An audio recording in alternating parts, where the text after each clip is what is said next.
Welcome to my channel. இன்றைக்கி நம்ம சேனலில் எண்ணெய் கத்திரிக்காய் குழம்பு எப்படி செய்கிறதுன்னு பார்ப்போம். ரொம்ப ஈஸியான மெத்தடு தாங்க. எண்ணெய் கத்திரிக்காய் குழம்பு நல்லா டேஸ்ட்டாகவும் இருக்கும். நம்ம எண்ணெய் கத்திரிக்காய் குழம்புனால எண்ணெய் கொஞ்சம் தாராளமாக ஊற்றி வைக்கணும். அது மாதிரி குட்டி குட்டி கத்திரிக்காய் இருந்துச்சுன்னா இன்னமும் நல்லாயிருக்கும். அது நம்ம கத்திரிக்காய் வாங்க போகையில் நம்ம சின்ன சின்னமாக அழகாக ஒரே மாதிரி குட்டி கத்திரிக்காய் எடுத்து அதில் ரெண்டு பக்கம் நல்லா கீறிட்டு நம்ம போட்டு செய்யும்போது இந்த எண்ணெய் கத்திரிக்காய் குழம்பு கொஞ்சம் சூப்பராக இருக்கும். நான் இன்றைக்கி கொஞ்சம் எனக்கு பெருசு சிறுசுமாக கலந்து தான் வாங்கிட்டு வந்திருக்கேன். அது எப்படி செய்வோம்னு வாங்க வீடியோக்குள்ளே போய் பார்ப்போம். நல்லெண்ணெய் ஊற்றிக்கணும்.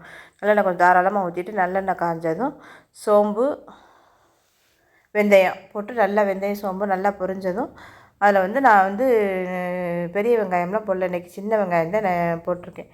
சின்ன வெங்காயம் சின்ன சின்னமாக இருந்தால் அப்படியே போட்டுருங்க. பெருசாக இருந்ததுன்னா ரெண்டாக கட் பண்ணிவிட்டு போடுங்க. சின்ன வெங்காயம் பூண்டு ஃப்ளேவருக்காக ஒரு பச்சை மிளகா போட்டு நம்ம நல்லா வதக்கணும். இந்த எண்ணெயிலே வெங்காயத்தை நம்ம நல்லா வதக்கணும். நம்ம வெங்காயத்தை நல்லா எவ்வளோக்கு எவ்வளோ வெங்காயம் தக்காளி நல்லா வதக்கி செய்கிறோமோ அவ்வளோக்கு எவ்வளோ குழம்பு டேஸ்ட்டு நல்லாயிருக்கும்.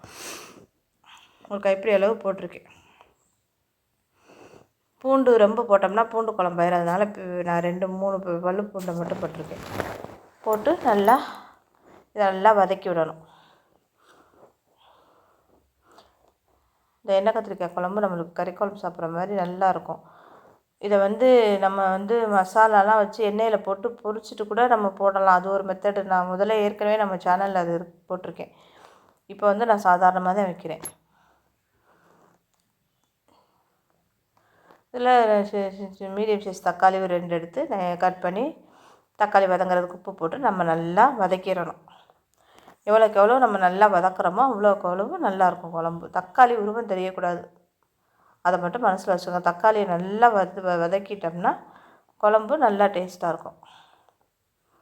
அதுக்கப்புறம் கத்திரிக்காயை நான் கட் பண்ணி தண்ணியில் போட்டு வச்சுருக்கேன். அதை எடுத்து நம்ம இதில் சேர்த்து அதையும் அந்த எண்ணெயிலே போட்டு நம்ம நல்லா வதக்கிக்கணும்.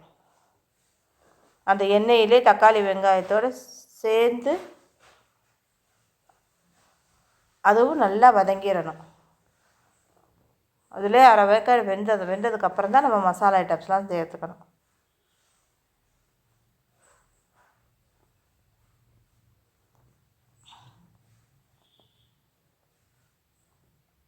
நல்லா வதக்கினதுக்கப்புறம் இந்த மாதிரி நல்லா வதங்கிடும். வதங்கினதுக்கப்புறம் நம்ம இதில் மஞ்சத்தூள் 1/4 ஸ்பூன் அளவு மஞ்சத்தூள், 2 ஸ்பூன் அளவு மிளகாத்தூள்,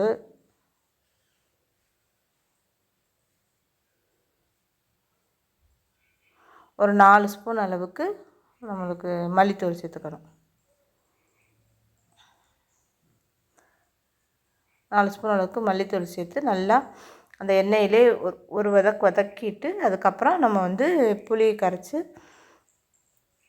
நம்ம இதில் ஊற்றிக்கலாம். ஒரு தக்காளி போட்டிருக்கிறதுக்கு தகுந்த மாதிரி நம்ம புளியை நம்ம கூட்டி குறைச்சி எடுத்துக்கிட்டு புளியை கரைச்சி நம்ம இதில் சேர்த்துக்க வேண்டியதுதான்.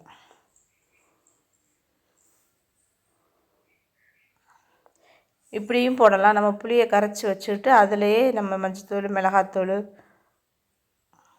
மல்லித்தூள், உப்பு எல்லாமே போட்டு நம்ம மீன் குழம்புக்கெல்லாம் ஊற்றுறோம்ல அதே மெத்தட்லேயும் நம்ம இதில் சேர்த்துக்கலாம்.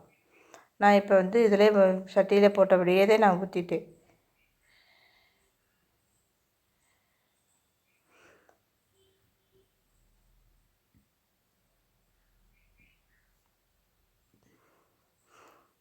ஊற்றிட்டு நல்லா கரைச்சி ஊற்றிட்டு தேவையான அளவு தண்ணி ஊற்றிட்டு உப்பெல்லாம் போதுமானு செக் பண்ணி பார்த்துட்டு நம்ம ஒரு மூடி போட்டு மூடி கொதிக்க விட்டுறணும். இடையில நம்ம திறந்து கிண்டி விட்டுக்கணும்.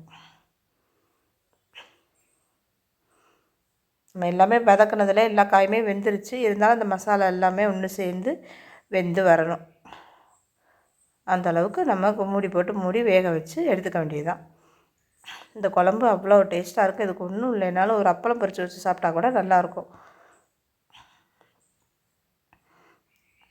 மசாலாலாம் ஒன்று சேர்ந்து நம்மளுக்கு நல்லா தண்ணி சத்து அந்த குழம்போட தண்ணி சத்தெல்லாம் குறைஞ்சிருந்தால் எண்ணெய் பிரிஞ்சு வருது பாருங்கள். இதே மாதிரி வரும். இதே மெத்தடில் நீங்களும் செஞ்சு பார்த்துட்டு எப்படி இருக்குன்னு சொல்லுங்கள்.